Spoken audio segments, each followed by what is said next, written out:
Hoje o dia foi extremamente agitado lá no leste europeu. Foi uma data, na verdade, um dia extremamente importante para a Ucrânia, que consagra mais uma vitória contra as forças russas que lá na região de Kherson, em 24 de fevereiro, passaram a tomar controle de toda a região, até a região do rio Dnipro, mas também ao norte do rio Dnipro, e passou a seguir até o leste da Ucrânia, pela região de Donetsk, Luhansk, de toda a região também de Mariupol. São acontecimentos extremamente vantajosos para a Ucrânia, que pode consolidar ainda mais o moral para suas tropas e assim conseguir avançar e outras vitórias por outras regiões que são pontos estratégicos, como a região de Zaporísia, a região também de Mariupol, e assim fazer um cercamento junto com os equipamentos fornecidos pelo Ocidente e bater de frente com a Rússia lá na região de Donbas. O objetivo central até antes desse conflito, que passou a ter uma dimensão muito maior, e os planos de Putin até hoje não há uma definição clara e o que ele deseja a partir disso.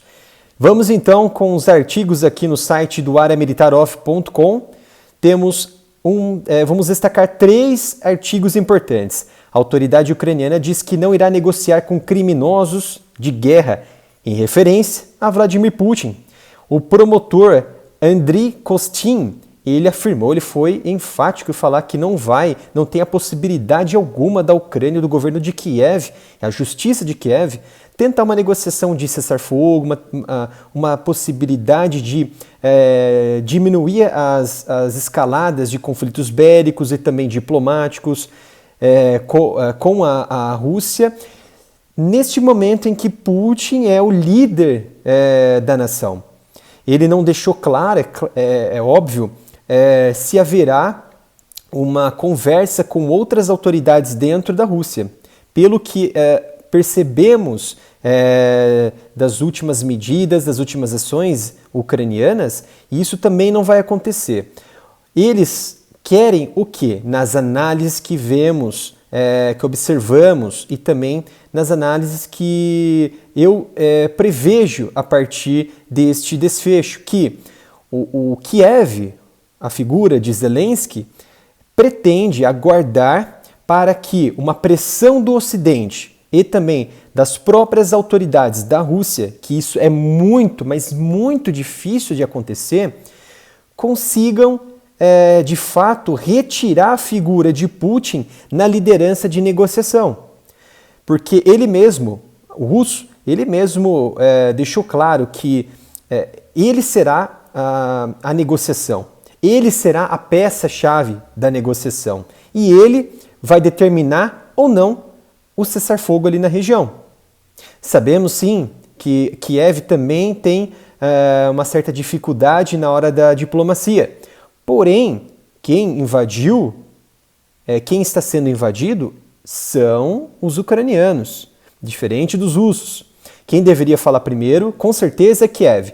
Entretanto, essas manobras da Rússia, o que eu observo, é uma retórica de tentar diminuir essa escalada bélica com o objetivo principal diminuir as sanções que estão sendo impostas a essas figuras chaves, esses oligarcas na Rússia, e ter uma possibilidade de melhorar a economia ou dar pelo menos algum fôlego. Foi o que observamos lá em 22 de julho com o acordo de grãos, em que o Putin ele acreditava que isso traria amplas vantagens para ele. Pelo contrário, trouxe mais para a Turquia, que ganhou muito espaço na mídia, na comunidade internacional e também no Mar Negro, passou a dominar grande parte da região, que como já dominava, mas passou a deter ali o controle, a fiscalização, passou a ser uma figura importante na OTAN e também na União Europeia.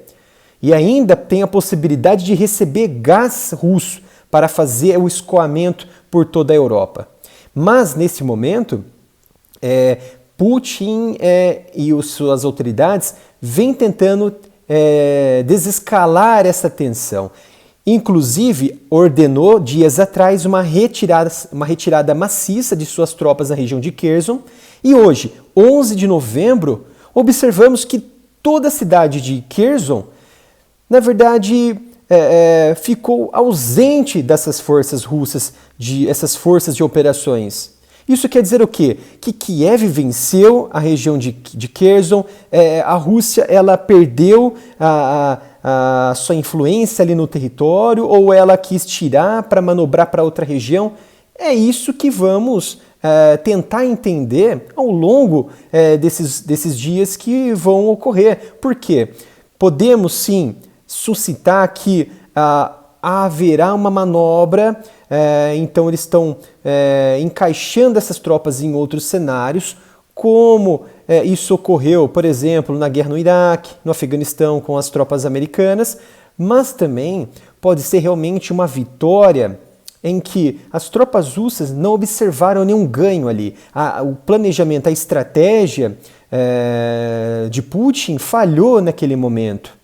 Isso é muito mais forte que uma estratégia de ofensiva de larga escala, com um ataque surpresa que estão ainda aí, alguns analistas do Ocidente podem imaginar que possa ocorrer, mas, ao meu ver, é mais realmente uma falha na estratégia russa, que não deu certo, é claro, e que agora a única alternativa para evitar maiores perdas é você sacrificar pontos. E eles resolveram sacrificar Kherson. Mas por que não Mariupol? Né? Por que não Zaporísia? Porque são locais-chave também. Mas por que Kherson? Sendo que é uma porta de entrada ali para a Crimeia e muito, mas muito estratégico a ponto logístico para as tropas russas e agora para as tropas da Ucrânia. Então é isso que podemos imaginar. Houve, com certeza, uma falha estratégica e que nesses dias que vão se seguir, podemos observar se haverá realmente uma retaliação, contra-ataque forte da Rússia, ou realmente foi uma retirada por uma falha estratégica. Então, aqui no outro artigo, Kherson está livre de tropas russas, civis ucranianos saem às ruas com a bandeira da nação. A princípio, houve diversas notícias espalhando nas redes sociais, principalmente no Twitter. Inclusive, um jornalista publicou no início da manhã uma foto em uma região da administração de Kherson com a bandeira hasteada da Ucrânia. Isso demonstrou que aqui quem manda é a Ucrânia, ou seja, eles retomaram o território. Mas ainda se seguia aquela questão e aquela dúvida, será realmente que as tropas saíram? Será que os cidadãos e as tropas ucranianas podem sair às ruas? E quem foram os primeiros indivíduos que saíram às ruas para conferir se realmente isso estava ocorrendo? Os próprios civis. Os civis que saíram às ruas comemorando, outros emocionados. Eles desabafaram ali, dizendo que foi retomada o território sagrado ucraniano, a pátria ela está sendo restaurada. E ainda uns já estão arriscando que o próximo território a ser resgatado e tirado das mãos da Rússia será a península na Crimeia, que fica ali na região norte do Mar Negro. Então, as palavras, as ações, as emoções realmente estão muito fortes neste momento, em que agora as tropas da Ucrânia, que estavam lá na região mais ao noroeste e nordeste da região do rio de Dnipro, já estão se aproximando com força máxima no olho, na capital ali regional de Kherson. Até o momento em que esse vídeo foi feito, ainda não haviam tropas de comando ali que colocasse realmente um bastão, uma haste ali oficial em que Kherson estava sob domínio novamente da Ucrânia. Porém, pode ser que até o final, né, deste dia de 11 de novembro, toda a região de Kherson, a cidade, toda a região já esteja tomada pelas forças ucranianas. Isso que, como está no artigo, foi uma importante vitória da Ucrânia. Até o ministro das Relações Exteriores da Ucrânia, ele postou, que é o Dmitry Kuleba, ele postou uma imagem, um vídeo muito interessante que mostra um indivíduo retirando o outdoor da Rússia, ali de uma região, ali da região de Kherson, que é a região de Bilozerka, a oeste de Kherson, em que dizia Russia is forever here, ou seja, estava em russo, dizia o quê? Que a Rússia sempre vai estar aqui. E ele bateu de frente, falou que agora já não é mais... a Rússia não está mais ali, isso já é uma mentira, em que não é verdade, em quem domina ali a região, é uma imagem simbólica que mostra quem manda na região são os ucranianos, os verdadeiros detentores daquela terra ali, que foi invadida em 2022, em 2014 lá na Crimeia, em 2022 na região de Kherson, logo que o conflito se iniciou. E para encerrar, hoje realmente foi um dia muito interessante, muito agitado, que os apoiadores da Rússia, eles estão chorando e outros choram estão chocados e outros choram com a vitória ucraniana em Kherson, como essa senhora na imagem. Então, a perda de Kherson está no mesmo nível da humilhante retirada, vejam só, da humilhante retirada da Rússia da capital Kiev no início do ano e também no meio do ano. Os russos perderam grandes porções de território no leste do país. A capitânia de sua frota, ou seja, o carro-chefe do Mar Negro, como Moskva, depois o Makarov, que sofreu uma terrível avaria, e o Kremlin negou que sua retirada de tropas de Kherson seja um fracasso, em vez disso alegando que foi decisão do Ministério da Defesa do país. Até Dmitry Kuleba, Dmitry Peskov, que é o porta-voz de Putin, ele afirmou que durante ali entrevista coletiva, os jornalistas perguntaram se seria uma humilhação e o que seria isso. Ele até direcionou: vocês aqui, jornalistas, vão falar com o Ministério da Defesa. E outros perguntaram se realmente isso significava uma retaliação, uma humilhação para o Putin. E ele falou que não considera uma humilhação. Há muitas retóricas, há muitas questões, o porquê que eles retiraram as tropas.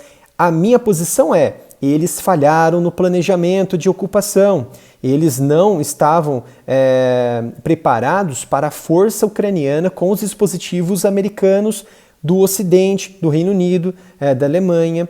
Não estavam preparados. Então foi um choque, principalmente na região ocidental do rio Dnipro, que veio com tudo. As forças ucranianas no corredor Mykolaiv-Kryvyi vieram com tudo nos últimos meses.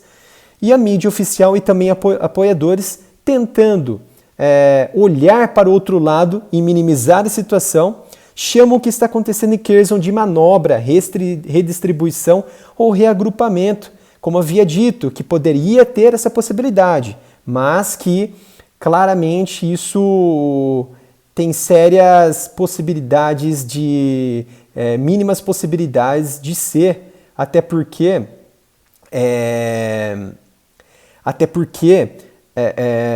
houve uma falha muito grande nas manobras, tanto na redistribuição das tropas, nos blindados, na infantaria, nos locais que deveriam estar mais afastados das linhas das artilharias ucranianas e principalmente os reservas que não vieram, que demoraram, estão com problemas na distribuição e na organização desses reservistas russos. E alguns deles dizem que esta é a pior derrota da Rússia desde o desmembramento da União Soviética, que marcará nossos corações para sempre. Esse é o tipo de retórica que eles estão usando, os apoiadores de Vladimir Putin. Realmente um momento muito importante para os ucranianos e um momento muito difícil para os russos, que agora estão cercados, tem poucos espaços agora de manobra logística. Para a região de Donbas vai ficar muito mais difícil e a Crimeia agora se tornou mais isolada neste momento. Espero que tenham gostado desta análise, uma análise ficou mais dinâmica hoje, realmente um ponto muito importante que ocorreu no leste europeu, e mais informações como essas nos próximos vídeos. Não se esqueçam de se inscrever aqui no canal, ativarem o sino de notificação, não perder nenhum vídeo e não se esqueçam de curtir o vídeo, compartilhar com amigos para que o YouTube entenda que esse vídeo é interessante e que vai oferecer para outros indivíduos aqui na comunidade do YouTube. Porque isso é muito importante para o canal. Por quê? Nossos vídeos, nossas monetizações aqui na plataforma vêm sendo censuradas há um bom tempo. Então, eu posto o vídeo aqui e, de certo modo, não tem receita, porque é bloqueado. Isso se deve pela fragilidade e sensibilidade do conteúdo que estamos discutindo aqui. Então, por isso também que eu peço a ajuda de vocês a compartilharem, se inscrever, curtir o vídeo e doarem qualquer valor para a nossa chave Pix, que é o canal areamilitarov@gmail.com. Até o próximo vídeo e obrigado pela presença de cada um de vocês.